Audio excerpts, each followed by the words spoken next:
Hello everyone, welcome po sa video natin ngayon. Sa video to guys, isituturo ko po sa inyo kung paano tayo makapag-purchase ng Google Play Console account gamit ang ating virtual card. Kailangan po na meron tayong bagong Gmail. So gumawa kayo ng bagong Gmail. So dito Google Play Console. So punta tayo sa Google Play Console, gamitin natin yung ating bagong email na ginamit. Okay? So tapos is gagawin natin is select natin kung ano yung account type na gagamitin natin. Kung organization, kung meron kayong organization, or kung solo dev lamang kayo is kung solo developer lamang kayo is pwede natin gamitin yung yourself or yourself and you don't currently have an organization or business. For example, if you're an amateur developer, student, or hobbyist, you still be able to earn money on Google Play and invite others to join your account. So pwede natin itong gamitin. Get started. So ito yung mga requirements nila. What you need to create a developer account for yourself. An email address for your developer profile, Google Play Store. Tapos contact phone number and email address. Form of payment. You need to verify your identity to publish app. So dito is click natin yung continue.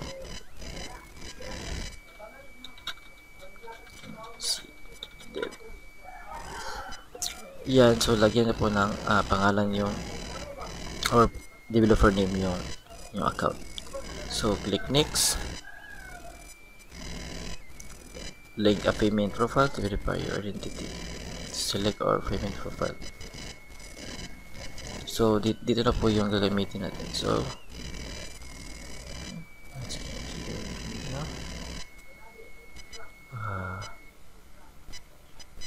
individual.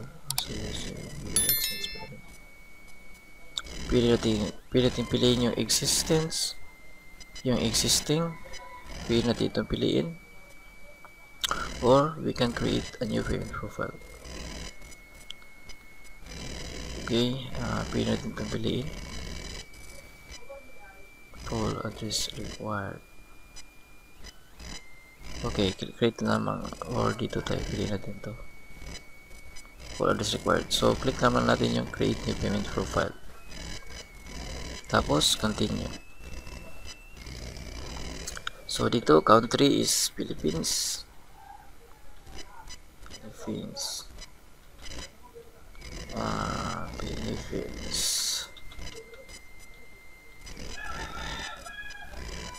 Yan, Philippines.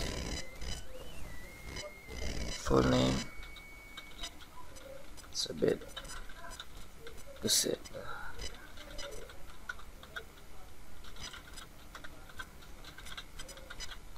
Street address.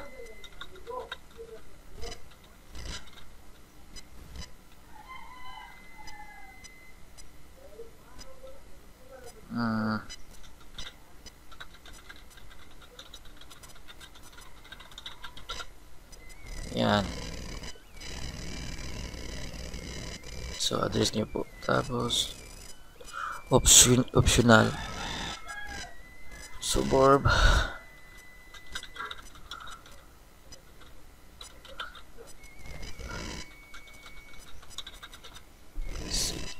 Yan. Tapos yung postal code 9200.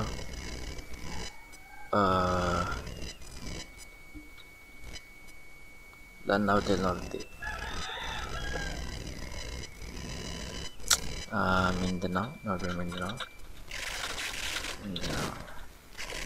So tapos pilapan nyo na pa ng complete details payment profiles, tapos click save. So yan na po, meron na po tayong payment profile. Tapos click next.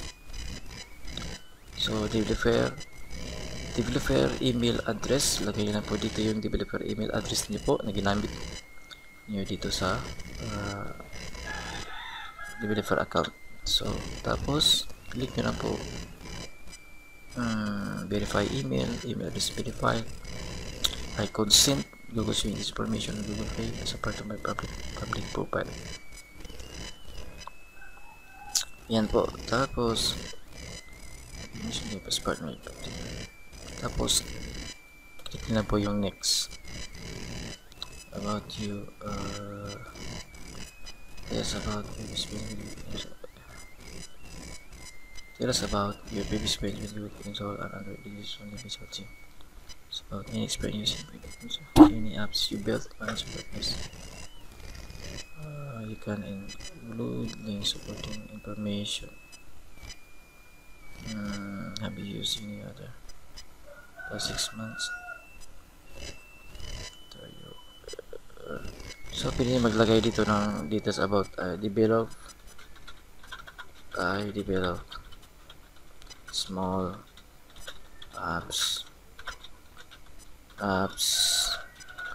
and game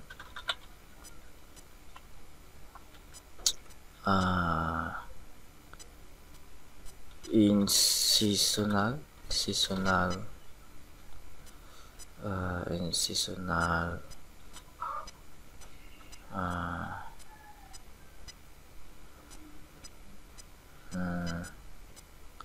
seasonal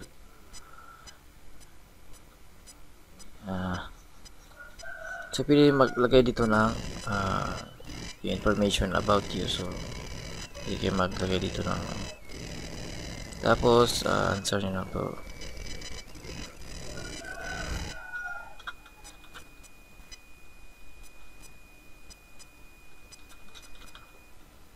Hobby. So pwede dito is click nyo lang po kung gumamit pa kayo ng Play Console for the last 6 months. Kung wala pa po, pwede nyo click no. Tapos dito is meron ba kayong website, pwede nyo click I don't have a website.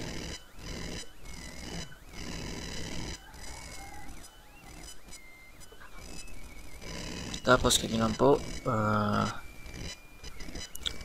next. So yan, dito naman po is how many apps do you plan to publish next month. If you're not sure, provide a approximate number. This won't affect your numbers of you can publish. So dito click lang natin more than 10. Do you plan to earn money from the apps you publish on Google Play? This won't affect your yes. Hindi po lagay yes. How do you plan to earn money from? When you click yung ads in a purchase, subscription, paid apps, and other. Pili na po. Other.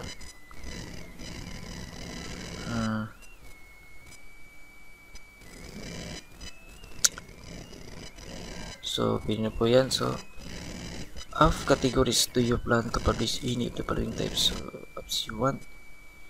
On Google Play, select all that apply. This will affect your apps displayed in Google Play. Send for kids or family.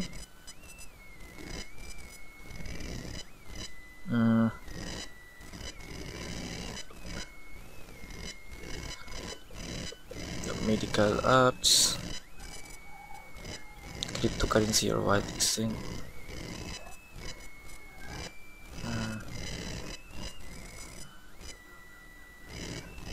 Government apps, yun po yan, election,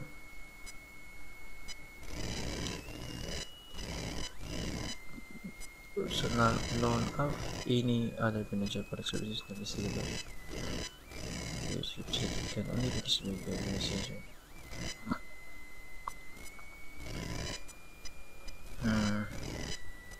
Crowdfunding or micro loan app.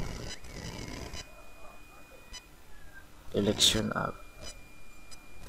So piliin nyo na po dito yung mga apps na banking apps. So crowdfunding or microloan apps. So piliin nyo po yung interest nyo po na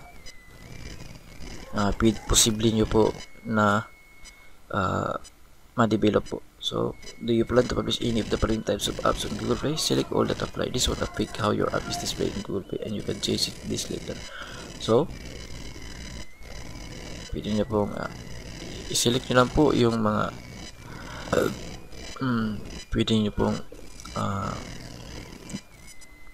pwede nyo pong i-develop. So, pagkatapos i-click next lang tayo. This information here, contact nyo. So, type natin yung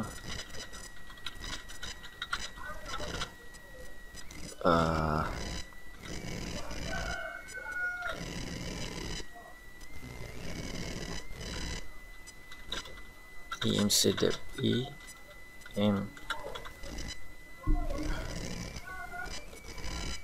emcdev. Yan, so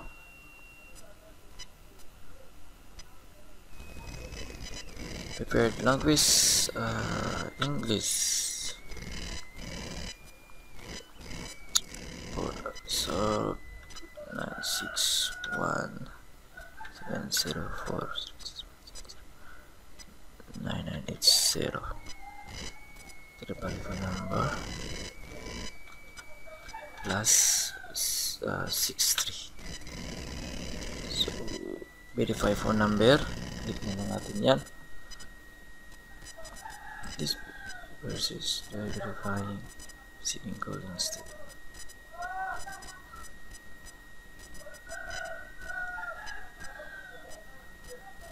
Tapos mag-send sila ng code sa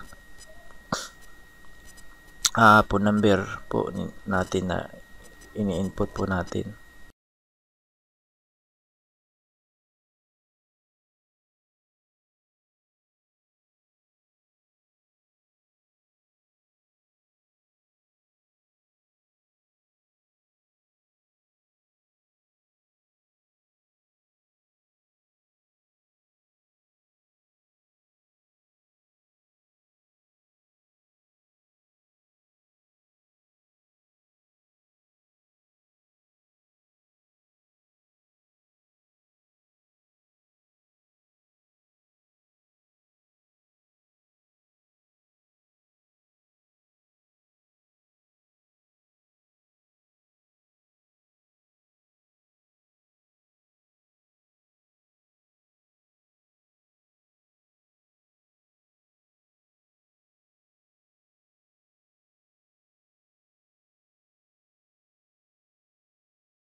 Confirm.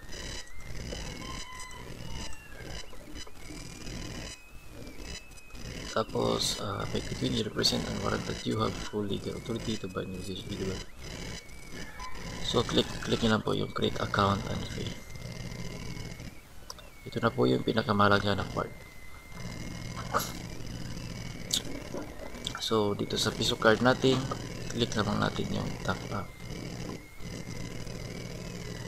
Top up.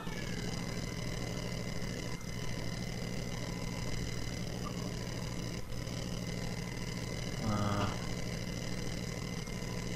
26.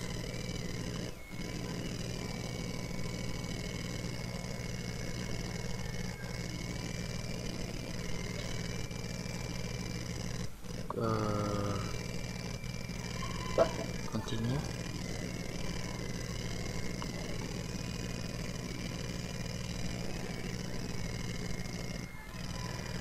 So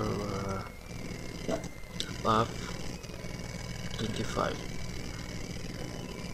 Continue. Click yes po.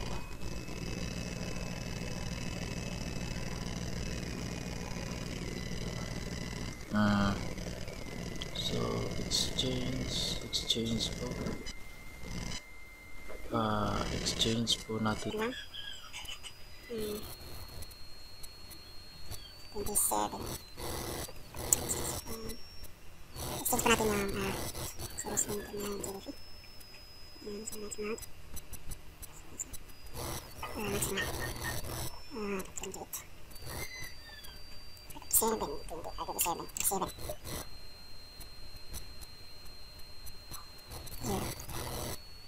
25.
Okay.